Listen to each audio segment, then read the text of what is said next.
일화 가족 여러분 안녕하십니까? 이가혁 라이브 이가혁입니다. 장동혁 국민의힘 대표가 내일까지 누구라도 자신에 대한 사퇴 요구를 하면 전당원 투표에 붙이겠다. 거기서 찬성 결론이 나오면 당대표는 물론 의원직에서도 물러나겠다고 밝혔습니다. 단 그 사퇴 요구를 하려면 직을 걸고 하라는 조건을 달았습니다. 잠시 후에 짚어보겠습니다. 정치자금법 위반 혐의로 기소된 정치부록법 명태균 씨와 김영선 전 국민의힘 의원에 대해 1심에서 무죄가 선고됐습니다. 재판부는 두 사람 사이에 오간 돈이 공천 대가나 정치자금이라 볼 수 없다고 판단했습니다. 역시 토론해보겠습니다.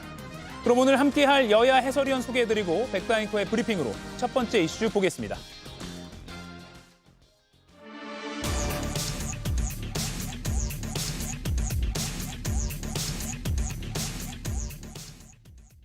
내일까지 누구라도 제 사퇴와 재신임을 요구한다면 전 당원 투표를 통해서 사퇴하라고 하거나 재신임하지 않는다면 저는 당 대표직에서 물러나고 국회의원직에서도 물러나겠습니다. 당 안팎 사퇴와 재신임 요구에 대해서 조건을 내건 장동혁 국민의힘 대표. 직을 걸겠다며 상대방을 향해서도 이걸 요구한 겁니다. 저에게 그러한 요구를 하는 국회의원이나 단체장이 있다면 본인들도 그에 상응하는 정치적 책임을 져야 할 것입니다. 한동훈 전 대표 제명 이후 터져나오는 반발에 정면 승부수를 던진 건데요. 장동혁 대표 당원들이 뽑은 당대표 아니겠습니까? 재신임에 대한 것도 정치적인 재신임 투표 결정을 해야 된다고 생각하고 이른바 장동혁 디스카운트가 지방선거를 덮치지 않을까 하는 염려가 매우 큽니다. 장동혁 대표의 입장, 노선이 변화하지 않으면 제 입장도 달라질 수 없습니다. 예정에 없던 간담회까지 열며 정치 생명을 거론한 장 대표. 지방선거까지 4개월밖에 남지 않은 상황에도 집안 싸움은 현재 진행형입니다. 들으신 대로 예정이 없던 기자 간담회였고 발언이 꽤 셌습니다. 한번 다뤄보겠습니다. 장 대표가 당내 사퇴와 재신임 요구에 전 당원 투표를 실시하겠다면서 당대표는 물론 국회의원직까지 걸겠다고 했습니다. 하지만 조건을 달았습니다. 우리 당은 그동안 함부로 또는 가벼이 어떤 일이 있을 때마다 당 대표의 리더십이나 원내 대표의 리더십을 흔들려고 해왔습니다. 당 대표의 사퇴 또는 재신임을 요구하는 것은 당 대표로서의 정치적 생명을 끊는 일입니다.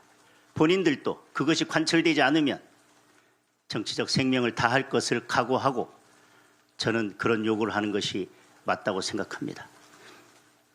정광지 의원님, 저런 발언할 거라는 것도 당내에도 사전에 공유가 많이 안 됐던 내용이죠? 특별히 이런 내용을 알고 있었던 사람은 없었던 것 같습니다. 왜냐하면 사실 어제 있었던 교섭단체 대표 연설 후에 본인의 거취와 관련한 이야기를 한다고 했는데 어제 그런 입장이 나오지 않았거든요. 오히려 최근에 있었던 의원총회에서는 권영진 의원을 중심으로 재신임 투표라는 것이 바람직한 방향이 아니다라는 의견을 제시했고 또 100% 수용을 전제로 장동혁 대표와 가까운 것으로 알려진 이미자 의원도 동의하는 듯한 모습을 보였기 때문에 재신임 카드는 사실상 물 건너간 것 아니냐라고 판단을 했었는데 오늘 전격적으로 이루어진 거죠.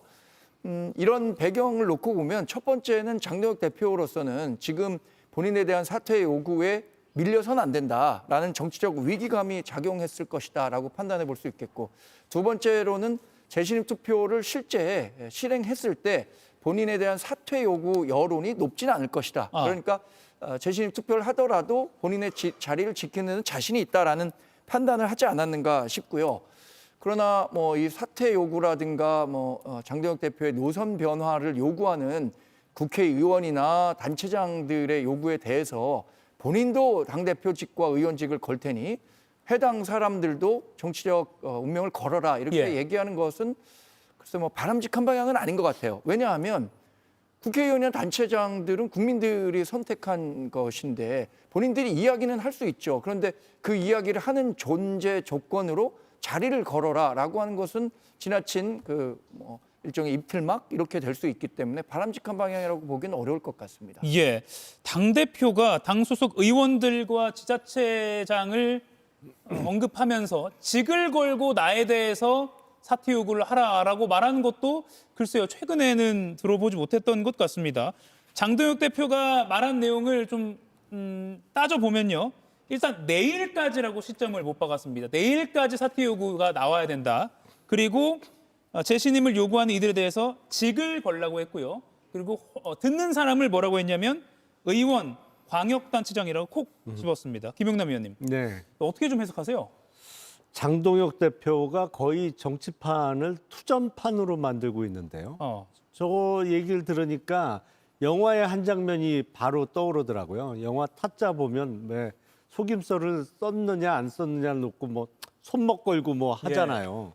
그러니까 너도 직 걸고 나도 직 걸고 뭐 하자는 건데 저거는 어떻게 들으면 그럴듯해 보입니다만 사실은 논리적으로 맞지 않는 이야기를 하고 있는 겁니다. 지금 장동혁 대표에 대해서 사퇴를 요구하는 것은 국민의힘에 대한 국민들의 평가가 매우 안 좋기 때문에 뭐 각종 여론조사를 통해서 드러나고 있고 지금 상황으로서는 이제 넉 달 앞으로 다가온 지방선거에서의 참패를 면하기 어렵기 때문에 이 지금 상황에 대한 책임을 지고 가장 높은 벼슬을 하고 있는 거잖아요. 국민의힘에서는 당대표직에서 내려와야 된다라는 요구를 하는 건데 그 얘기하려면 너도 의원직이 됐던 단체장이 됐던 직을 걸고 그 얘기를 하라는 취지잖아요. 예.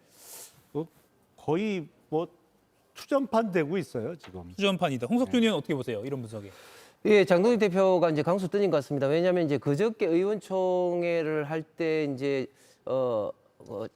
한동훈 전 대표의 제명에 대해서 강력하게 반발을 하면서 이제 당 대표의 어떤 사퇴를 요구하는 목소리가 있었고 거기에 반발하는 목소리가 있다 보니까 또 거기에 대한 어떤 중재안으로 재신임 투표 그런 이야기도 있었습니다. 여기에 대해서 말미에 장동혁 대표가 수사를 통해서 당계 관련된 당무검사위원회가 만약 조작됐다면 이제 사퇴하겠다 뭐 이런 식으로 해서 마무리가 된 것 같았었는데 예. 오늘 와서는 아주 강력하게 사퇴를 하겠다. 그러나 직을 걸라. 상대방도 직을 걸라 이렇게 이제 나오고 있는데 그 배경 속에는 이런 것 같습니다. 첫 번째는 지금 지방선거를 얼마 앞두고 아는 이런 시점에서 당대표를 계속해서 흔들고 사퇴를 요구하고 이런 것들이 당에 대해서 굉장히 지금 현재 문제가 있다. 그리고 이런 어떤 측면이 6.3 지방선거에 굉장히 좀 안 좋은 그런 영향이 갈 수밖에 없기 때문에 일단 조기에 좀 차단해야 되겠다. 그래서 가장 강력하게 당대표직은 물론이고 국회의원직까지도 걸면서도 이제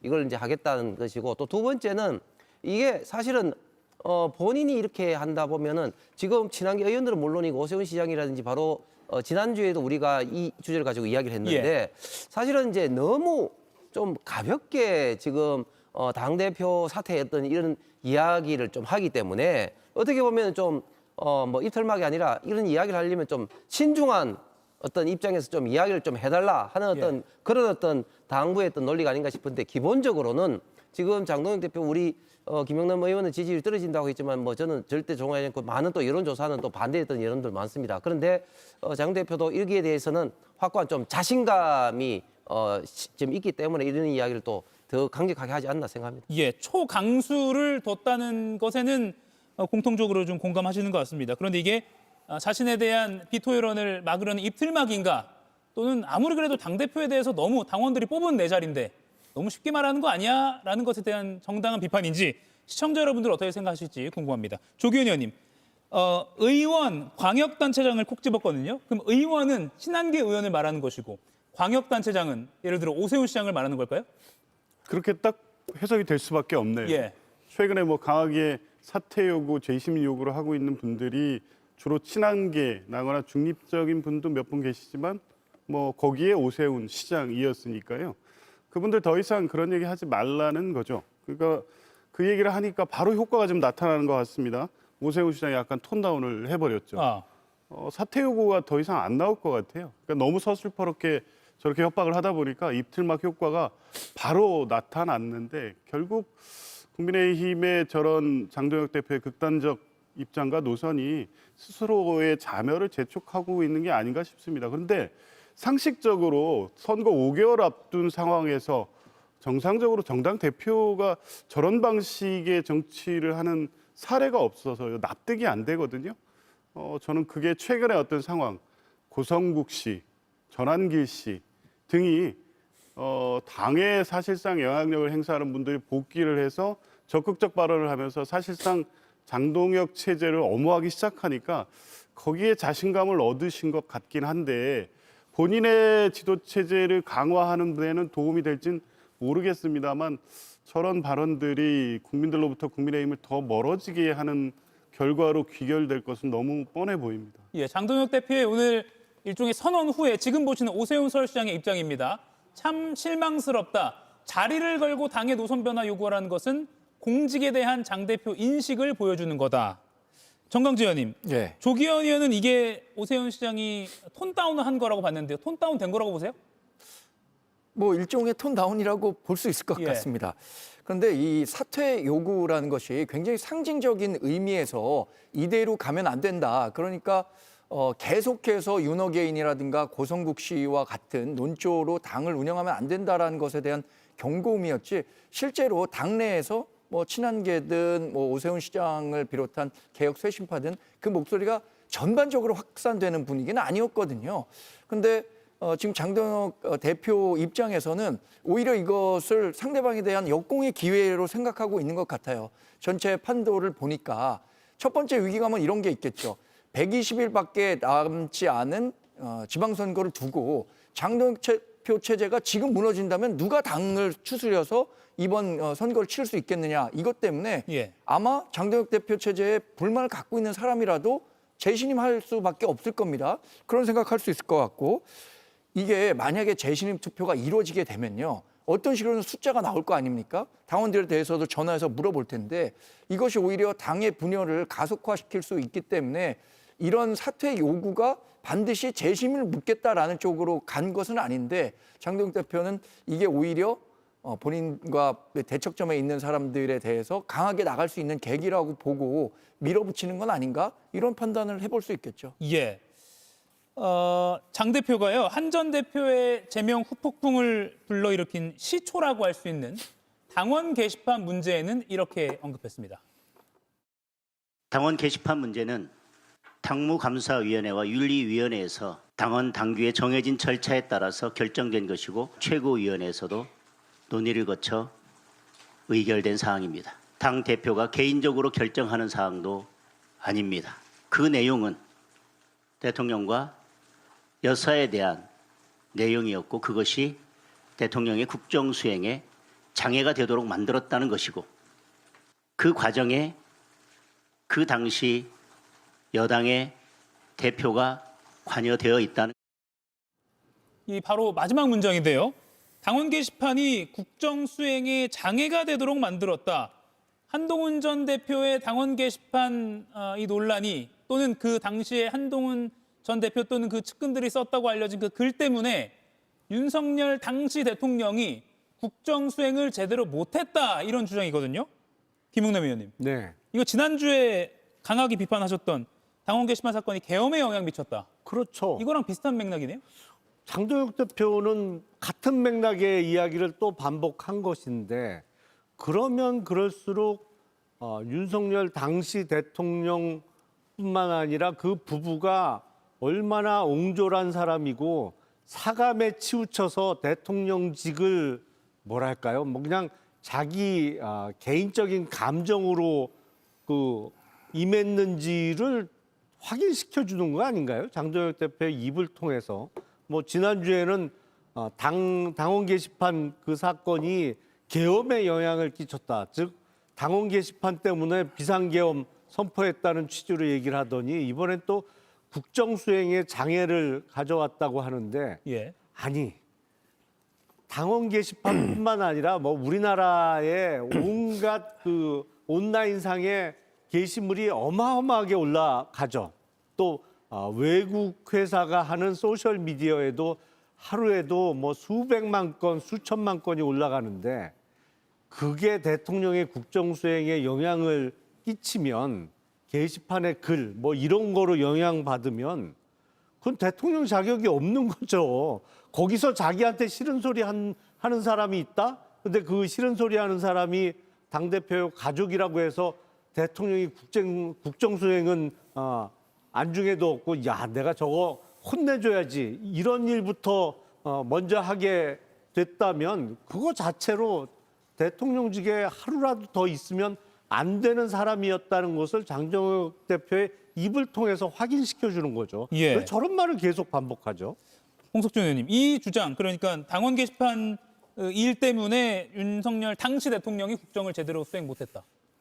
저는 굉장히 많은 영향을 받았다고 생각합니다. 왜냐하면 당원 게시판에 머물러 있었으면 뭐 관계가 없었죠. 그런데 지금도 기억이 생생한 게 뭐 저도 방송에 많이 나갑니다만 2024년도 10월 달부터 11월 달 그때 방송에 나가면 메인 주제가 뭐였냐면 당원 게시판에 어떤 그런 걸 가지고 당에서도 당원들이 지금 김건희 여사라든지 윤석열 대통령에 대해서 이런 비판을 많이 하고 있다는 주제를 가지고 굉장히 많이 방송에서 이야기를 해왔습니다. 당시 상황이 어땠습니까? 민주당이 30명 이상의 장관이라든지 검사를 탄핵을 하고 또 사상 최초로 수정 예산을 야당 단독으로 처리하고 그렇게 함으로써 사실상 국가가 마비되고 정부 여당은 사실상 속수무책으로 당할 수밖에 없는 그런 상황이었습니다. 그런 상황에서 윤석열 전 대통령과 정부를 지켜야 되고 엄호를 해야 될 국민의힘의 당대표가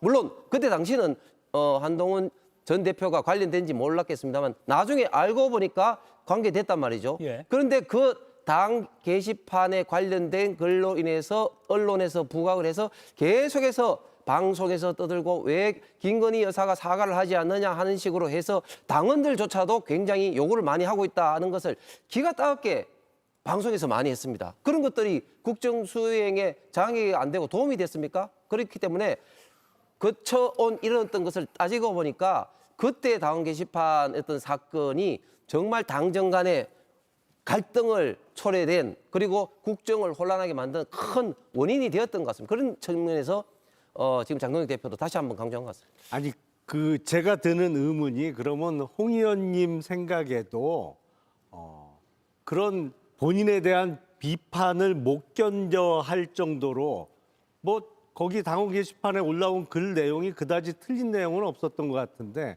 하여튼 본인에 대해서 싫은 소리는 정말 일도 못 참을 정도로 윤석열 대통령의 마음 씀씀이가 간장 종지보다도 작은 거는 사실이란 말씀이에요? 그런 취지예요? 아니 그게 아니죠. 그러니까 예를 들어서 정당한 당원 게시판의 어떤 사례라면은 뭐 방금 김 의원님 말씀하신 것처럼 그 윤석열 전 대통령이 옹졸하다 이렇게 평가를 할 수 있겠지만 지금의 상황은 정당한 당원의 비판이 아니라 한동훈 전 대표의 가족들이 쓴 글 아닙니까? 그렇기 때문에 그런 것 때문에 결국은 국정이 흔들리는데 이 당원 게시판에 있던 문제가 한동훈 전 대표의 책임이 가볍다고는 볼 수가 없죠. 아니 그게 기사를 이용하거나 인용하거나 뭐 그런 내용인데 그게 당대표의 가족이 썼던 아니면 국민의힘의 뭐 무명의 당원이 썼던 그게 뭔 그런 큰 차이가 그리고 나요. 당원 게시판은 본인이 실명 인정해서 들어가야 되기 때문에 외부에서는 통상적으로 잘 들어가지도 못합니다. 아니 그러니까 당원이 썼으면 뭔 차이가 나는 거예요? 결론은 그게. 이걸 가지고 언론 플레이를 한 거죠. 예, 여기까지 들을게요. 정강진 저도 의원님. 한 말씀만 보태자면 사실 2024년 11월에 이 당원 게시판 문제가 불거지기 전만 하더라도 당원 게시판에 가서 저조차 제가 패널로 활동합니다만 예. 당원 게시판에 가서 당원이 어떤 얘기하고 있는지 그 살펴보지 않았습니다. 그런데 그게 문제가 된 이후에 당원 게시판을 자꾸만 이렇게 부각시키고 있는데 이때 당시에 정말로 한 전 대표의 가족 4명이 썼다는 글들 뭐 지금 한 전 대표도 인정하고 있으니까 4명이 글을 썼다는 것은 인정해야겠죠. 그런데 전체 당원 게시판에 나오는 문제 가운데 이 4명의 의견으로 과연 국정 운영이 어려울 정도로 지장을 받았다? 이렇게 판단하기는 어렵다고 생각할 수밖에 없는 거죠. 그러니까 이것이 뭐 윤석열 전 대통령의 국정 운영을 어렵게 해서 결국엔 탄핵이라는 그 극단적인 조치까지 갔다라고 하기에는 논리적 비약이 너무 많고 당시에 있었던 여론의 형성이라는 것 그게 뭐 언론이나 이런 데서 제기됐었던 문제들이잖아요. 그거를 근데 이 단 4명의 그 당원 게시판 문제로 인해서 불거졌다라고 책임을 묻기에는 너무 좀 논리가 비약돼 있다라는 평가를 상식적으로 할 수밖에 없다는 말씀드립니다. 예, 장동혁 대표의 이 선언 그리고 장 대표가 지목한 대로 현역 의원이나 광역단체장이 과연 내일까지 직을 걸고 그래 투표해보자라고 요청하는 사람이 나올지도 한번 지켜봐야 될 것 같고요.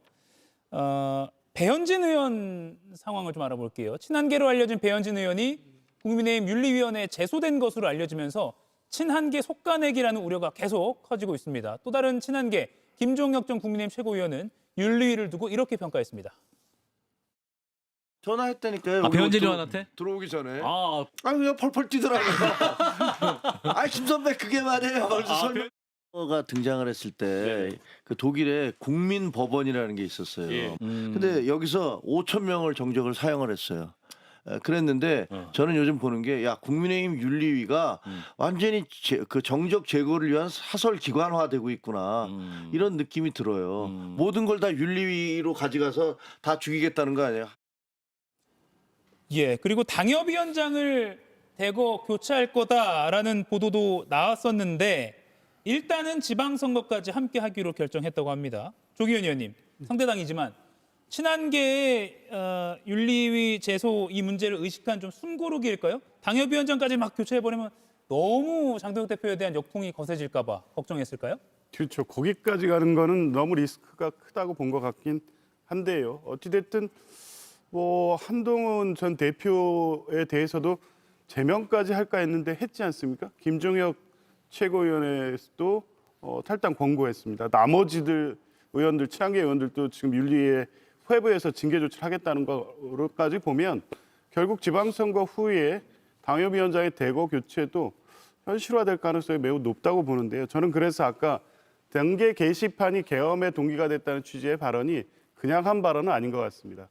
계엄과 내란의 근본적 원인과 책임을 한동훈 대표 그리고 한 친한계 의원들한테 돌리는 것으로 보이고요.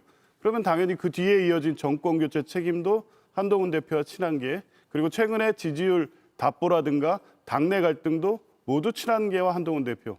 그러면 이 상황의 결과로 어떻게 이어지겠습니까? 지금 이 상황 그대로 간다면 지방선거 패배도 어느 정도 예정돼 있다고 하면 결국 지방선거 패배까지의 모든 책임은 한동훈 대표와 친한계 의원들의 책임으로 돌리고 그 과정에서 친한계를 적대화함으로써 윤호개인 당원들의 요구에 부응하는 결과도 있게 될 겁니다. 그러니까 본인의 책임은 면하고 윤호개인 당원들, 이 강성 당원들을 중심으로 당을 재편해가는 시나리오를 가지고 지금 한마디 한마디 메시지며 징계며 당협위원장 교체까지 그게 설계되어 있는 게 아닌가. 그래서 장동혁 대표가 변화를 요구하고 12.3 비상계엄 내란에 대한 입장 요구를 할 때 난 나름대로 계획이 있다.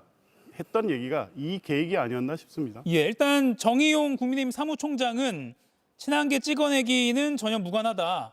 정량적인 지표로 점수를 산정하는 거지 뭐 친한계든 뭐든 개파 고려는 틀린 지적이다라고 했습니다. 홍석준 의원님. 네. 그런데 지금 아무튼 이 상황을 보면 지방선거 끝나고 친한계 속가내기 예정된 수순 아니냐 이런 말들이 많이 나오거든요. 아니 원래 이제 그 당무감사가 1년에 한 번씩 원래 있습니다. 정량적으로 있을 수밖에 없는 것이고 특히 이제 선거를 앞두고는 좀 더 꼼꼼하게 있으면서 그걸 토대로 해서 공천에 당연히 반영될 수밖에 없는 것이죠. 그래서 이번에 사실은 당협위원장 교체를 좀 더 빨리 했어야 되는 건데 작년 한 뭐 하반기 정도 했어야 되는 건데 계속 조금 뭐 당대표 교체라든지 뭐 등등 이유 좀 늦어진 것 같습니다. 그래서 지금 이제 당무감사에서 이제 당협위원장 교체를 한 37건 정도 정했는데 근데 지금 선거를 6.3 지방선거를 불과 이제 4달 앞두고 이것을 교체를 하다 보면 지방선거에 굉장히 좀 악영향이 들 수밖에 없다. 특히 수도권을 중심으로 해서 그렇지 않아도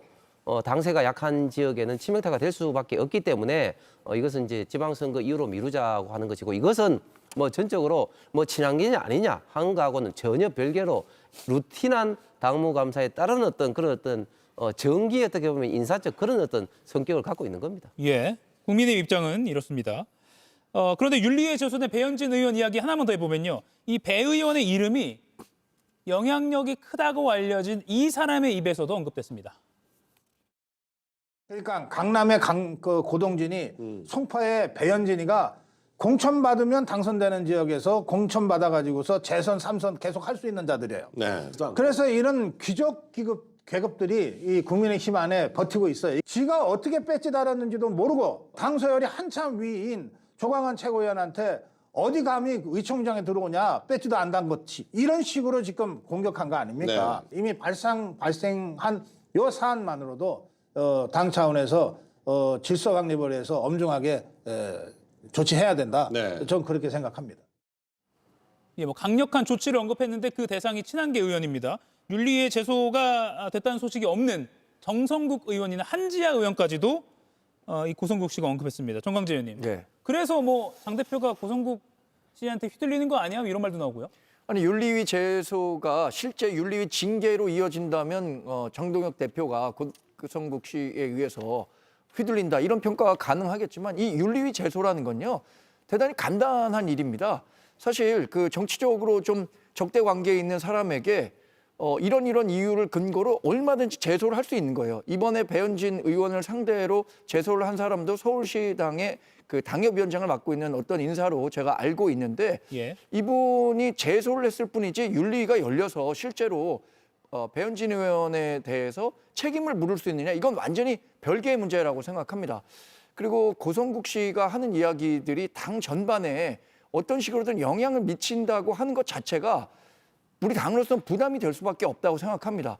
고성국 씨가 파워 유튜버고 강성 지지자들로부터 일정 부분의 지지를 안고 있는 것은 사실입니다만 그 반대 진영에 고성국 씨를 반대하는 사람들의 비중이 훨씬 더 많기 때문에 과연 고성국 씨가 얘기하는 대로 당이 운영됐을 때 더 많은 국민에게 선택을 받을 수 있겠느냐 이건 별개의 문제이기 때문에 이 부분과 관련해서는 각별히 더 주의할 필요가 있겠다라는 생각도 해봅니다. 예, 두 번째 시로 넘어가기 전에 조기현 의원님, 오늘 장동혁 대표가 홍익표 청와대 정무수석 만났잖아요. 영수회담을 어제 국회 연설에서 제안한 상태인데 청와대에서 응답이 올까요? 글쎄요, 일단 이 대화가 되려면 일단 빌드업 분위기 조성이 좀 필요한데요.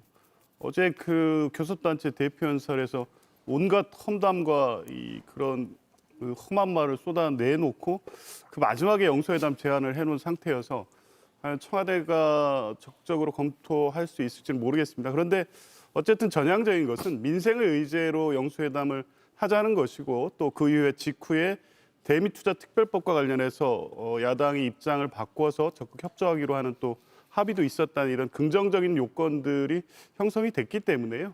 아마 홍익표 수석 통해서 전달된 내용을 대통령께서도 긍정적이고 적극적으로 검토를 할 것으로 봅니다. 다만 시점과 방식에 대해서는 좀 더 검토가 필요하지 않을까 봅니다. 예, 어떤 식으로든 만나면 좋은 거 아닌가라는 생각도 드는데 그 시점이 어떻게 될지도 한번 지켜보겠습니다. 얼른 두 번째 이슈로 넘어가 보죠. 백다 앵커가 브리핑으로 준비하고 있습니다. 이른바 세비 반띵 의혹을 받고 있는 명태균 씨와 김영선 전 의원이 1심에서 무죄를 선고받았습니다. 재판부는 오고 간 돈에 대해 정치 자금이 아니라고 봤는데요. 김영선이 좀 해줘라 그랬는데 이게 많이 맞네. 진짜 평생을 잊지 않겠습니다. 고맙습니다. 예. 윤석열 전 대통령 부부가 연루된 공천 개입 의혹의 핵심 인물인 두 사람. 지난달 김건희 씨의 1심 선고 결과가 판결에 영향을 준 것 아니냐는 분석도 나옵니다. 명태균이 정기적으로 실시하던 여론조사 결과를 여러 사람들에게 배포한 것으로 보일 뿐이어서 피고인 부부가 여론조사 비용 상당의 재산상 이익을 취득한 것으로 볼 수 없습니다. 검찰은 항소 여부를 검토 중인 걸로 전해집니다. 예, 바로 좀 패널들께 여쭤보죠. 조기현 의원님, 명태균 씨와 김영선 전 의원 징역 5년이 구형이 됐었는데 오늘 무죄가 나왔습니다. 물론 명태균 씨는 증거 은닉 교사는 뭐 유죄가 나왔지만 일단 정치자금법 위반에만 국한해서 볼게요. 예상하셨습니까? 무죄?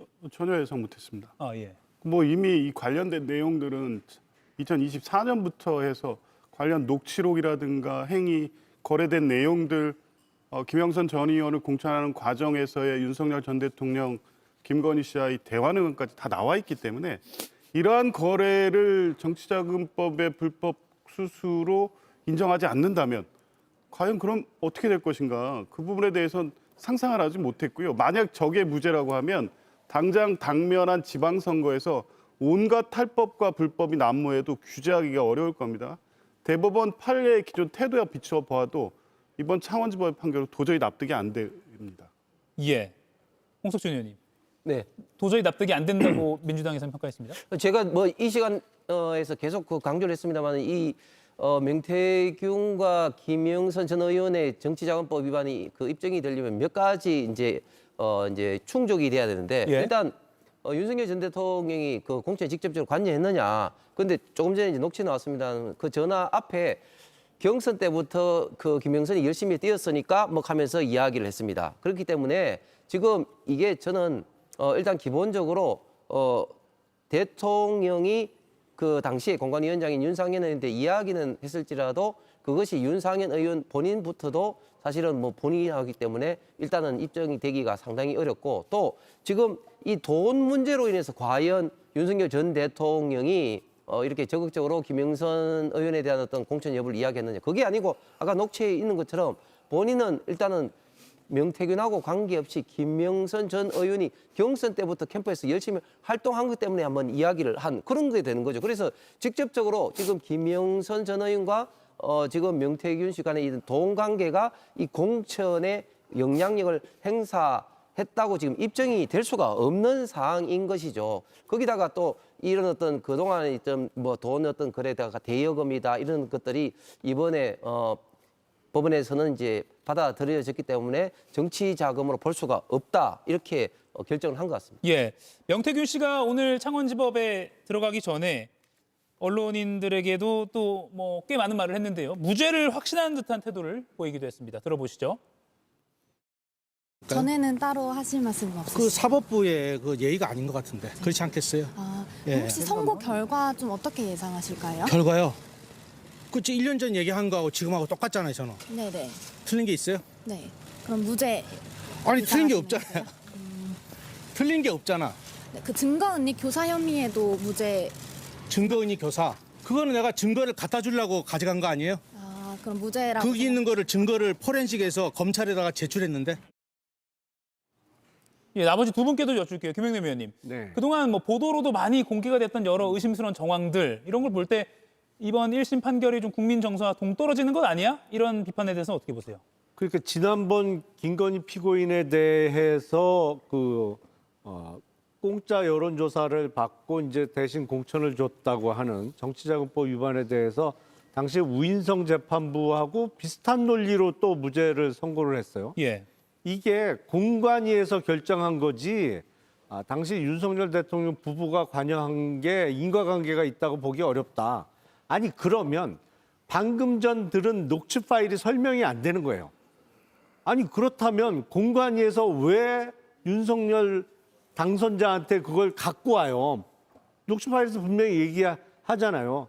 공관위에서 들고 왔길래 내가 김영선이 좀 해줘라 했는데 당에서 말이 많네 이렇잖아요. 예. 아니 공식적으로는 당선인이 무슨 공천에 관여할 권한이 있어요. 이게 설명이 안 되는 것이고 그리고 오늘 또 무죄난 부분 중에 가장 이해가 안 되는 부분이 지방선거 출마 희망자들한테 각 1억 2천만 원씩 합계 2억 4천만 원 받았다는 정치자금법 위반이 무죄가 선고가 됐단 말이에요. 예. 근데 어제 장동혁 대표 국회 연설에서도 민주당의 지금 강선우 의원을 비롯한 공천 헌금에 대해서 특검하자면서요. 그러면 강선우 의원과 김경시 의원 출마 희망자 간에 오고 간 1억은 유죄고 국민의힘 지방의원으로 출마하려고 하는 사람한테 1억 2천씩 2억 4천 받은 건 무죄가 맞아요? 이게 무죄면 그것도 무죄지. 예. 그러면 무죄가 뻔한 사건을 왜 특검하자고 국힘은 주장을 해요? 이게 앞뒤가 안 맞는 거죠 지금. 예. 정광재 의원님. 뭐 그거는 이제 영향력 행사가 직접적으로 있을 수 있느냐 없느냐 이 문제를 따져봐야 될 것 같고요. 저는 개인적으로 저도 정치자금법과 관련해서 무죄 판결이 날지는 몰랐습니다만 이 법원 판결을 갖고 국민 정서와 어긋난다라고 이야기하기는 어려울 것 같습니다. 재판이라는 것은 법리와 양심, 그 법리는 사실과 증거, 증언에 의해서 이루어지는 그 결과이기 때문에 지금 재판부에서 얘기한 게 있잖아요. 정치자금 수수 목적이 있었느냐. 그런데 그것이 총괄본부장으로 일한 것에 대한 급여 명목이라고 본 것이고요. 채무 관계가 있었기 때문에 그 채무를 빨리 변제하라는 명태균 씨의 녹취가 여럿 있었다는 거 아니에요? 김영선 전 의원에 대해서. 이것과 관련해서 실제 정치자금법을 적용할 수 있는가에 대해서도 법원이 충분히 들여다봤을 거고요. 정치자금법으로 인정할 만한 증거가 부족하다고 했습니다. 그럼 저는 이 사안에 대해서는 검찰이 충분한 증거를 갖고 와서 항소심에서 더 따져볼 문제이지 지금 명태균 씨와 관련해서 무죄 판결이 나왔다고 해서 잘못된 판결이다. 이렇게 몰아가기는 어려운 사안이라고 봅니다. 예. 2022년 지방선거 앞두고 예비후보자 2명에게 2억 4천만 원을 받은 부분까지도 무죄가 선고됐습니다. 이 두 사람, 김영선 전 의원과 명태균 씨, 이 두 사람의 의혹은 윤석열 전 대통령 부부의 공천 개입 의혹에도 연루가 되어 있죠. 지난달 김건희 씨 1심에서 재판부가요. 명 씨 관련 혐의에 대해서 무죄를 선고한 바 있습니다. 들어보시죠. 명태균이 자신이 운영하던 미래한국연구소의 영업활동의 일환으로 정기적으로 실시하던 여론조사 결과를 피고인 부부를 비롯하여 여러 사람들에게 배포한 것으로 보일 뿐이어서 이를 두고 피고인 부부가 여론조사 비용 상당의 재산상 이익을 취득한 것으로 볼 수 없습니다.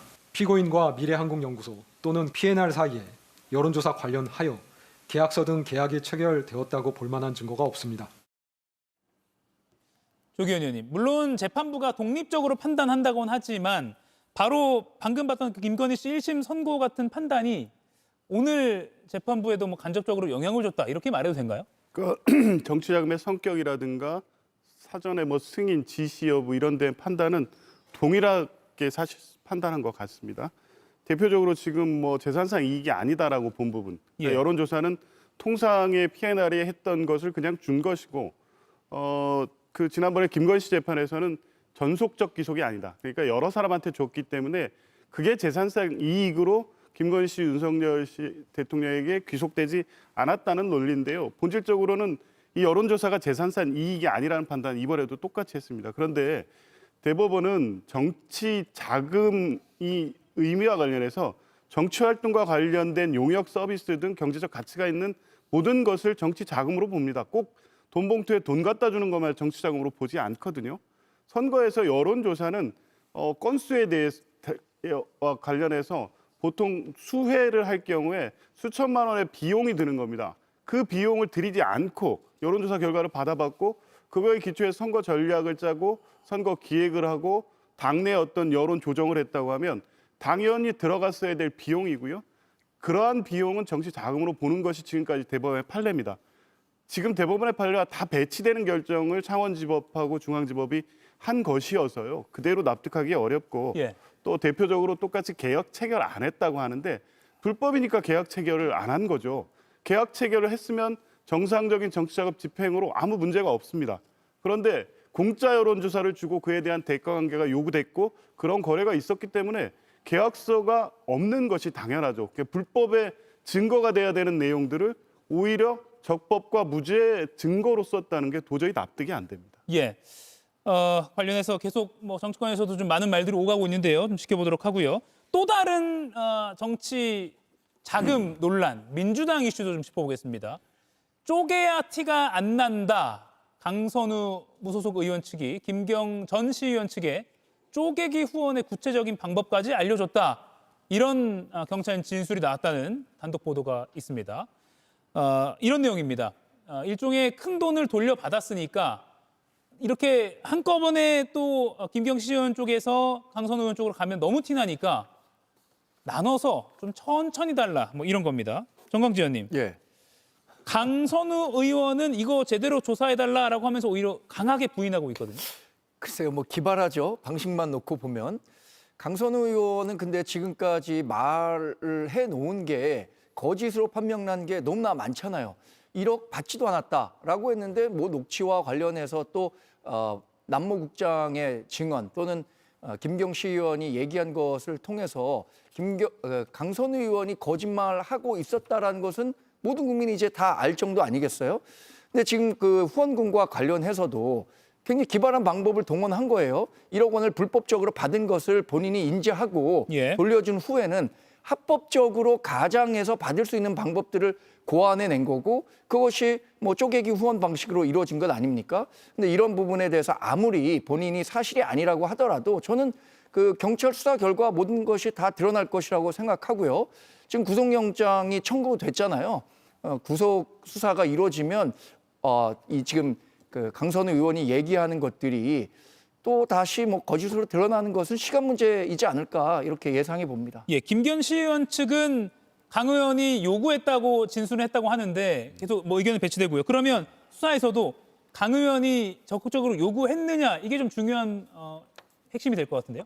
뭐 일단은 그 뇌물이 됐던 불법 정치 자금이 됐던 그게 오구 관계 확인되면 죄의 성립은 인정됩니다만 다만 어느 쪽이 먼저 제안을 하거나 요구를 했느냐 이거는 양형 자료로 쓰일 수 있겠죠. 그러니까 보다 적극적으로 범죄를 제의한 사람이 책임이 더 크다고 볼 수 있는데 그런 의미에서 김경 전 시의원은 강선우 의원 측의 요구에 의해서 내가 주게 된 것이라는 주장을 하고 있는 것이고 강선우 의원은 뭐 방금 이야기가 나온 대로 처음에는 아예 받은 적이 없다고 했다가 뭐 최근에는 입장이 하도 많이 바뀌어갖고 모르겠어요. 이제 합법적인 후원금으로 받은 거라는 취지인지 잘 모르겠습니다만 본인의 각자 입장에서 본인의 법적 책임을 줄이기 위해서 주장을 하는 거죠.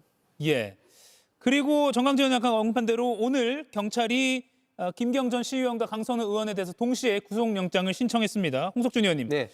뇌물 협의는 적용을 안 했고요. 배임 수재와 증제 혐의를 적용했다고 하네요. 이거는 당무라서 그렇다고 봐야겠죠? 예, 그렇죠. 그래서 지금 뭐 경찰은 지금까지 뭐 정언이라든지 증거를 충분히 지금 확보했기 때문에 구속영장 신청을 했고 이제 강선우 의원이 현역 의원이기 때문에 국회에 이제 체포동의 구속영장 동의를 받아야 되는데 아마 민주당도 여기에 대해서 뭐 거부하기는 쉽지 않을 것 같습니다. 강선우 의원 같은 경우는 뭐 처음에 뭐 돈 받은 것도 뭐 아니다고 이야기했다가 또 페이스북에 내가 그 지역구 의원이지만 이제 공관위에 가서는 이야기를 하지 않았다고 했는데 나중에 또 알고 보니까 뭐 거의 뭐 필사적으로 김경 시의원을 공천해야 된다고 공관위에 이야기했다는 것이 또 거짓말로 드러났기 때문에 지금 뭐 페이스북에 한 이 설명이 도저히 좀 납득하기는 좀 쉽지 않을 것 같고 결국은 이것이 경찰에 의해서 명명백백 밝혀질 것 같습니다. 그리고 한 가지 더 말씀드린 것은 이렇게 해당 당사자에게 돈을 주는 것과 그다음에 아까 지금 명태균 씨가 관련된 뭐 예를 들어서 예비 출마자들하고 돈을 뭐 오고 가고 다시 뭐 돌려줬다고는 이야기하지만 하는 것은 완전히 차원이 다른 문제다. 이런 문제를 다시 한번 말씀 좀 드리겠습니다. 요거는 조금 설명을 해드릴 필요가 있을 것 같아요. 그러니까 공무원이 그러니까 강선우 의원도 선출직 공무원이잖아요. 공무원이 그 직무에 관해서 돈을 받으면 당연히 뇌물죄가 돼야 되는 거죠. 근데 경찰은 공무원이 본연의 직무가 아닌 당의 그 공천과 관련해서 돈을 받은 거기 때문에 이른바 직무 관련성은 없다라고 판단한 것 같은데 요거는 최종적으로 글쎄요 뇌물의 가능성도 아직 열려 있는 것 같은데요. 저희가 오늘 컬링 경기 중계가 있어서요. 조금 평소보다 일찍 끝내야 됩니다. 정확히 김용남 의원이 끝내주셨네요. 네 분과의 토론은 여기서 마무리하겠습니다. 고맙습니다.